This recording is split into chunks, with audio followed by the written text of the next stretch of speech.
Tonton Earl en hausse et du vent qui tourne ce midi sur les canaux. Rebonjour à toutes et à tous. On a un temps qui est variable à couvert avec des averses. L'air est tropical, c'est l'air de l'ex-ouragan Daniel. On a l'impression d'être dans les îles ou dans les Caraïbes.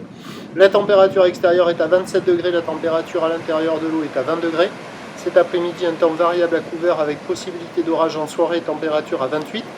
La marée est actuellement en train de finir de descendre. Le plein bas est à 13h45 avec encore des coefficients de grande marée 95.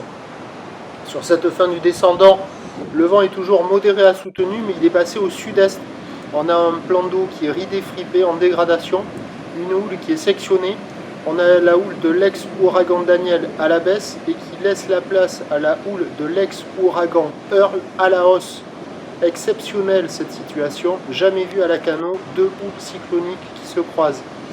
Et donc elle est en légère hausse, mais ça donne la même taille. La houle de Tonton Earl est de 20 secondes de période, vous allez voir des longueurs de ligne là. Voilà. Elle est orientée ouest-sud-ouest à ouest, elle est sectionnée, il y a la même taille quoi. Il y a 80 cm, 1 mètre en déferlement régulier, 1,20 m sur la majorité des séries. De temps à autre, sur les grosses séries de Tonton Earl, il y a peut-être 1,30 m, mais qui n'est pas dominant. Et là, c'est quand même un concours de fermeture, quoi. Avec cette houle qui est orientée ouest-sud-ouest à ouest, les droites, elles sont très tendues, très fermantes, à part quand la houle est un peu plus dans l'ouest, où il y a quelques bouts qui passent.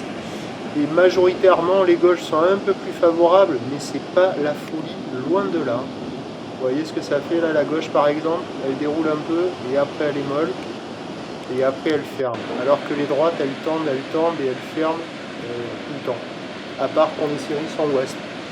Donc il y a des bouts, il y a de quoi glisser, mais c'est vraiment une histoire de bout. La barre est facile à franchir, il y a beaucoup de monde à l'eau, les vagues sont moyennement sélectives à réserver pour des surfeurs intermédiaires à plus. Je ne sais pas si vous avez vu la gauche derrière là, c'est bizarre qu'il n'y ait personne dessus parce qu'elle déroule quand même par moment, alors que la droite est fermante. Bon, il y a des bouts, mais c'est pas la féolie, c'est très sectionné, la houle est très longue, elle est très ouest, les bandes de sable en plus sont pas terribles. Bref, glisser sur plus de 50 mètres, je crois que c'est quasiment impossible. L'évolution pour le reste de la journée, même si la houle devrait être en légère hausse avec Tonton Earl qui s'intensifie, on devrait avoir à peu près la même taille. Par contre, ça va se dégrader avec le vent qui va se renforcer au sud, soutenu. Et là, déjà, au moment où je vous parle, c'est en train de se dégrader. Donc les prévisions à 13h, c'est 1,20 m. Quelques séries au-delà, houle Tonton Earl, ouest-sud-ouest à ouest, 20 secondes de période, vent de sud-est 3-4.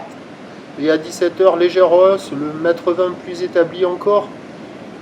Des séries au-delà, houle Tonton Earl, ouest-sud-ouest à ouest, 19 secondes de période, mais dégradé par le vent sud-sud-ouest à 4 Beaufort.